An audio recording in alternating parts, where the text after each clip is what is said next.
Hey, welcome to Friday. It's Planet Earth, Mr. H here with you. Hope you're having a great day. The entire East Coast keeps getting hit by rain over and over. So, I don't know, it depresses some people. I like it. To me, it's football weather, but nobody seems to want to go out and play football with me. I don't know, just like childhood, I guess, huh? Well, yesterday was May the 29th, 1453, a very depressing day if you're Greek. Fall of Constantinople. The Ottoman Turks finally took down Constantinople. 23 major sieges, and it finally goes down on May the 29th, 1453, at approximately 8 o'clock in the morning, which is very convenient because by 9 o'clock on a new business day, you've rearranged the office plants. Plenty of time for new letterhead. Yep, Ottoman Empire moves their capital there after the fall of Constantinople. A lot of people call Constantinople's fall in 1453 the real end of the Roman Empire. Yeah, they got a point. It was the Eastern Roman Empire. Of course, by 1453, they're speaking Greek, refer themselves as Romanoi, Romans, which is plural, Roman, Romanoi. And even though it's in Greek, very strange, Elenidas and Romanoi, so kind of weird dual identity. The walls of Constantinople were just you couldn't get through it, impenetrable, right? I mean, you just couldn't get through those things until they invented the cannon. A Hungarian guy offered his services to Mehmed II there and knocked down the wall with a cannon. It worked, even though it blew up. I think this Hungarian guy committed suicide later on. And as you can see, they punch a hole through the wall, and it's 100,000 Turks and about 7,000 Byzantine defenders. You can already see how this is going to turn out. There they are, going through the wall. Byzantine's trying to meet them at the wall. Really all you can do, right? I think that's Mehmed over there watching the whole thing. This guy, I think, is supposed to be Konstantinos Paleologos over here. The guy on a horse. And over here's Mehmed watching the whole thing. So, yeah, I mean, it was a matter of time. The Byzantine Empire was basically just a city itself and had some land over there in the Peloponnese. Ironically, in 1452, they defeated some quote unquote Latins over there, the last Byzantine victory ever there. Expansion of Byzantine power, if you want to call it that. But yeah, this was going to happen. If they didn't knock down the walls, they could have blockaded it. They actually had a siege a year earlier in 1452 and called it off, and took notes and came back in 1453 and finished the job. So, well, like you said, Byzantine Empire, nearly 1,000 years. If you're just taking the Byzantine part, 476 up to 1453, little interruption there, Fourth Crusade. So that's about as close to immortal as you're going to get, either that or a government program, But, Byzantine Empire, close to 1,000 years. Fun while it lasted. There are the Turks coming through the walls here, coming through the gates. Yeah, once you see this, you know it's over, man. What kind of mood are they gonna be in? Don't hang around and find out, man. Use the secret passages to get out. That brings us to Konstantinos Paleologos, Constantine the 11th, last Byzantine emperor. What happened to him? Well, we're not really sure. Given his personality and some alleged eyewitness accounts, he grabbed a sword and plunged into the middle of the battle of, guy fighting with his men, had these purple boots. Somebody says they saw a guy with purple boots get thrown in a pit and buried over there, one of the mass pits they have. Maybe, who knows? Didn't hear from him afterwards. So could he have escaped? It's possible. We had Trenzabond over there in Asia Minor. We had excuse me. We had a couple other Byzantine outposts of people claiming to be Byzantines in some other places. Maybe he went there and spent the rest of his life. I don't know. Who knows? I like to think he went to Pittsburgh, opened up a donut shop over there in the south side. Maybe Butler County, get away from taxes on the north side. But yeah, one of the great mysteries. Never know what happened. He wasn't going to take a chance on falling into the clutches of Mehmed II, that's for sure. I think Mehmed would have probably kept him in some kind of honorable captivity or something, but the words honorable and captivity, they just don't go together, do they? Didn't think so. What is this thing? Honestly, I saw this and I was thinking, ground sloth, maybe? No? Has a head of looks like a horse. Got these long arms. Looks like a gorilla, kind of. You know the way a gorilla walks on his knuckles sometimes.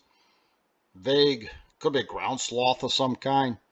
Yeah, not really sure what this thing is, but they do have a name for it. Yeah, Calicothere. I think that's how you say it. I ran it through pronunciation guides like 3 times, came up with 3 different answers. What exactly is this thing?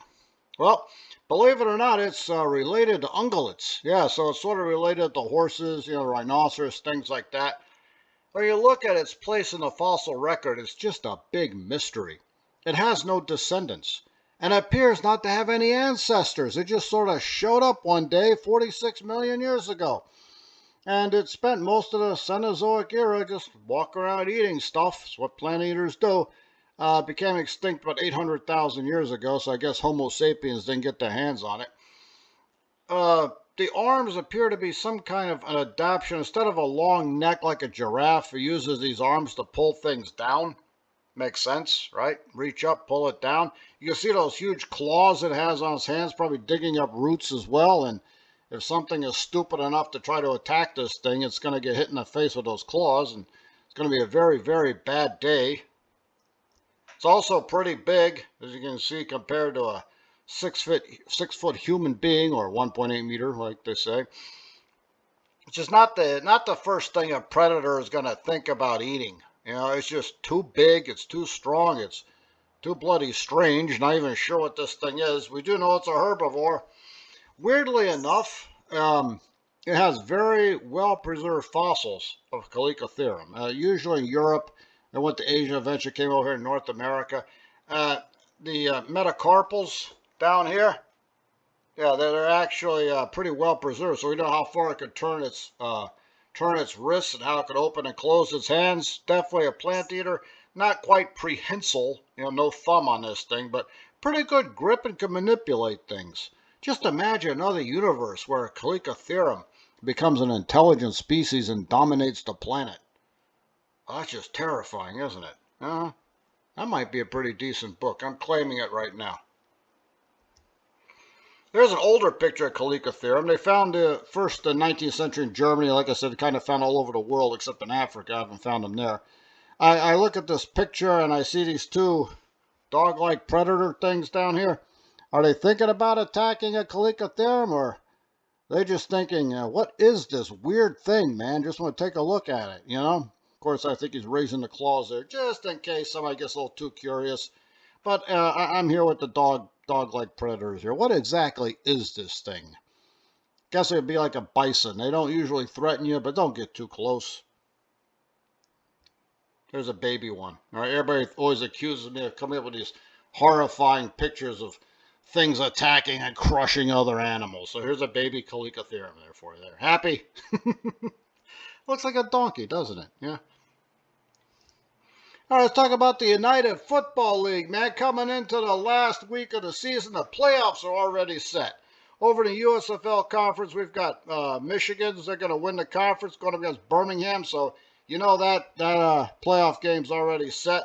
The Houston Roughnecks, 4-5, they're done for the year, but they are better than that 1-9 thing they went through last year. So they're getting better. Memphis Showboats, opposite direction, man. They are just going to... That team's done, man. 2-7, they've been done for a while. Some people think they may end up moving the team since, the last game had a whopping 2,000 people there. On the other hand, Federal Express, Fred Smith really likes his team there. He's not the owner. He's thinking about buying it, so he'll probably keep it there. But got to do something about the attendance, man. Over in the XFL Conference, playoffs set there too. St. Louis Battlehawks, DC Defenders. Arlington's 4-5. That seems to be normal for Arlington. They get these slow starts. They turn it loose at the end. Remember a couple of years ago, 4-6 and won the championship. Not happening this time around. San Antonio, I don't know what happened to that team, man. They went from runner-up last year to 1-8, and of course that game they were shut out 25-0. Some kind of carryover effect. I mean, that was last year, man. You got to get over it.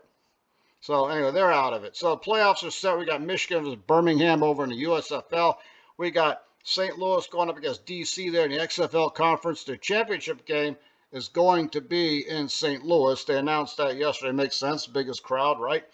And one of my fans had sent me an email and said, "Wow, St. Louis and DC, isn't that a championship preview?"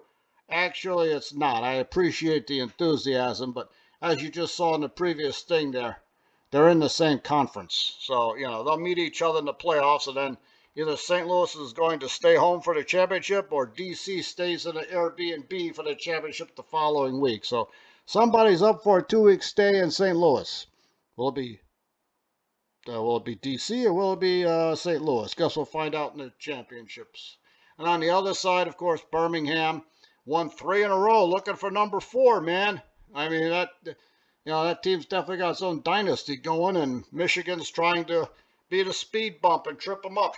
So, guess we'll find out what happens. But please, please, please, don't bet the house on a UFL game. They're extremely unpredictable. You guys have yourself a fantastic day. I will see you next week. Until then, das vidanya.